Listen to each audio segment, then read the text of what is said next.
A biblical perspective on life, culture and current events. This is 2020 on Vision. There's been a significant development in South Australia. It's even being touted as something like a nation first from South Australia. Exit strategies for women in prostitution. Last week, the Honourable Nicola Centofanti, MLC, introduced a bill in the South Australian Legislative Council designed to offer comprehensive exit strategies for individuals engaged in prostitution. The intent is to grant those who seek to exit the sex trade immunity from existing criminal provisions. Well, Wendy Francis is the Australian Christian Lobby National Director for Politics, and she's across this detail. Hello, Wendy. Welcome back to 2020. Thank you, Neil, very much for having me. It's so good to be talking about something so important. Wendy, this bill, a first of its kind, proposed in Australia. How do you see it? Yes, it's wonderful. It's wonderful news, actually. And I'm not surprised that it's South Australia that has brought this bill in, because South Australia has got a long history in Australia and globally of standing up for women's rights. So it was the first colony, it was still a colony at the time, it was the first colony to give women the right to vote. It was the first place in the world to not only give women the right to vote, but also to stand for Parliament. The first public school in South Australia was actually a girls' school. So there's a long history of standing up for women's rights.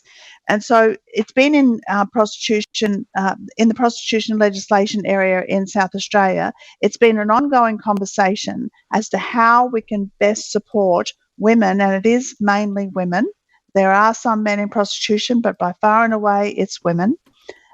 How do we best support these women? And one of the ways that globally is being looked at is the Nordic model of prostitution. Now, this is not the Nordic model of prostitution that South Australia is proposing, but it is an aspect of that legislation.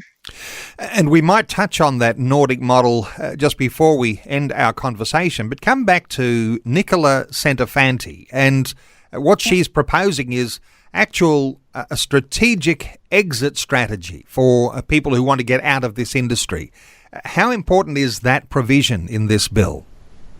Huge, because women in prostitution, the evidence will all point to well over 80%. It's something like 86% of women who are asked if they would like to exit the industry, that they say yes, they want to exit the industry. That's a global figure.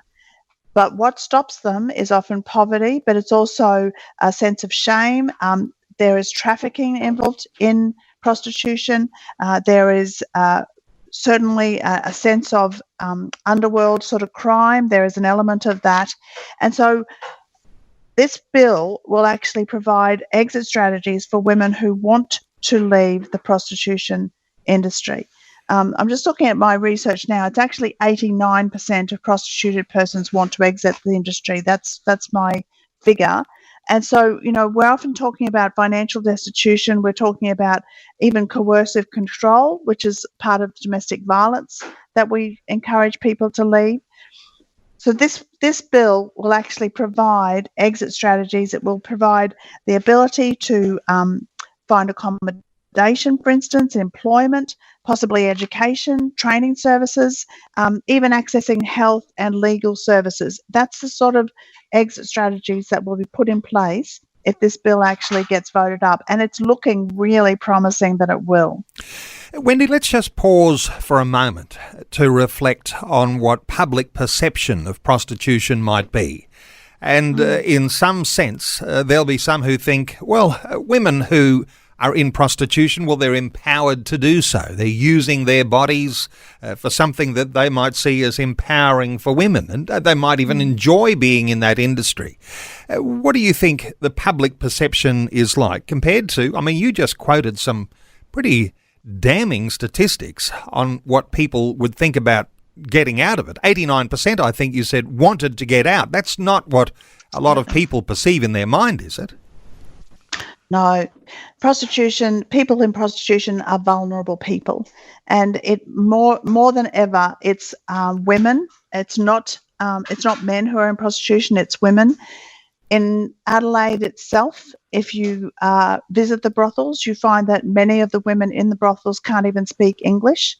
So many of them enter a brothel, their passports are taken from them. Sometimes they are illegal immigrants, and when they're found out, they're actually deported or put into detention centres.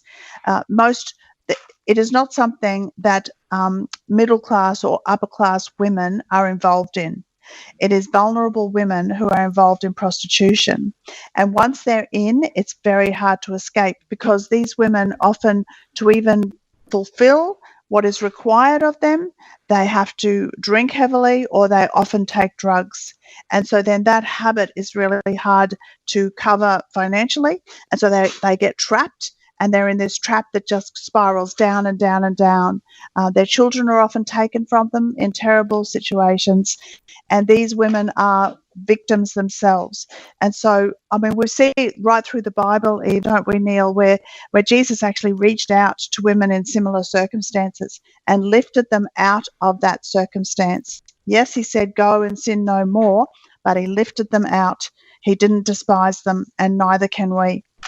Now, this bill is not being voted into law yet, but if it is, then that would require the government to provide some level of practical support to vulnerable people who are seeking to exit the sex trade. That's one of those big hurdles that has to be there. And as you say, as a Christian, you'll reflect on Jesus helping people get free from that, and then government here has that opportunity. Absolutely. The bill was only introduced on the 5th of June, so it's just been introduced. But we are hearing that it has a very good chance of getting through. Do you know that prostitution, complete decriminalisation of prostitution, which would actually give licence to pimps and traffickers to act without regulation, it has been put forward in the South Australian Parliament 14 times so far and failed. So there has been a long push for prostitution to actually increase in South Australia. This is the first bill that's actually got up that will decrease prostitution in South Australia. And so we know that financially, even though there is a cost to providing exit strategies, the actual cost that is involved in these women who, most of them suffer from some sort of PTSD. Their children are often in care. All of the rehab that is required, and even just the crime that is accompanied by this, all of this costs the state an enormous amount of money. So there is this will not be even cost neutral. The state, even though they will be paying money, will end up reaping the reward from this legislation. As you say, there's a likelihood that this legislation could become law. And so when it comes to, retraining and finding accommodation, those sorts of things all around health and legal services, getting another job, these sorts of things, this is what this bill is proposing that is going to make it possible for particularly women here to leave their trade.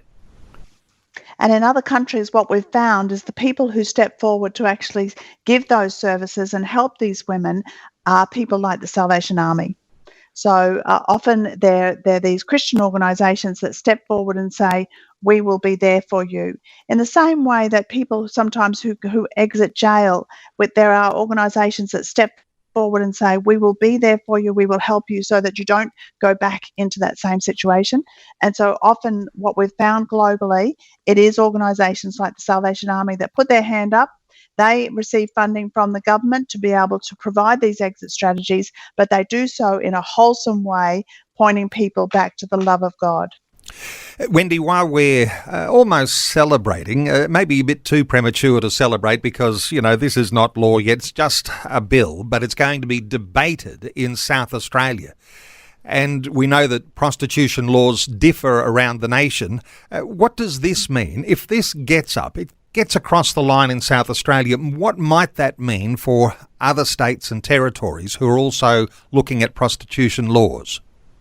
Absolutely. It will empower other states and territories to do the same thing. Particularly, it's interesting that Nicola Chantafanti is the one who has brought this bill forward. It's a female in the South Australian Parliament. So it will help other females to stand up and say, you know what, we want to stand up for our sisterhood as well. And there, but by the grace of God, go I. And so we will do what we can to help the most vulnerable within our sisterhood. And so I think that if it passes in South Australia, we will most likely see a domino effect, because the results will be positive. The results will see women becoming active citizens, being able to stand up proudly, take a job, be with their children at their school plays, and not be sneaking off somewhere at night to have to fulfill an awful role that they are currently have to perform. So it's a positive. We see it as something of a first, and we're really praying that it will get through. Now, the sort of model this comes under, you mentioned this a little earlier, the Nordic model, or what's really now become known as the equality model. And it works so many different nations, some of those in Northern Europe. Do you think it's really got the capacity to work well here in Australia? Look, it has, but I think every country tweaks legislation to go to with their culture. But the Nordic model basically decriminalises prostitution. So what it does is it says that the victims in this are the women who are in prostitution. So it removes the fact that they will actually be penalised, to allow them to actually go to the police. So it allows them the freedom to actually report what's happening to them. So it removes that, but it also it makes the buying of sex actually illegal. So it penalises the buying of sex. It says it's not okay. It's not okay to purchase somebody else's body, to do to them whatever you want to do. It's not okay. And so those are the two main aspects of the Nordic bill. But the third big aspect of the Nordic bill is the exit strategies. And so that's what we're focusing on here in Australia, these exit strategies to actually help women who want to get out to be able to do that without getting in trouble for wanting to say, hang on a minute, I'm in prostitution. Because still in South Australia, prostitution is actually illegal, but it's thriving. In an underbelly sort of trade. So we want women to be able to put up their hand and say, I want out and I need help. And our Christian motivation being involved in this whole issue is that even as you use those statistics, Wendy Francis, 89% of women who are in prostitution long to get out. So standing alongside those vulnerable women for the Christian position of saying, let's see you get liberated from what is really a trafficking and a degrading practice for women. Let me point listeners to the Australian Christian Lobby website, where you might be able to find more resources and understand what's happening in South Australia. acl.org.au. acl.org.au. Wendy Francis is the Australian Christian Lobby National Director of Politics. Wendy, thanks so much for another update today on 2020. Thank you again, Neil. I'm grateful. Thanks for taking time to listen to this audio on demand from Vision Christian Media. To find out more about us, go to vision.org.au.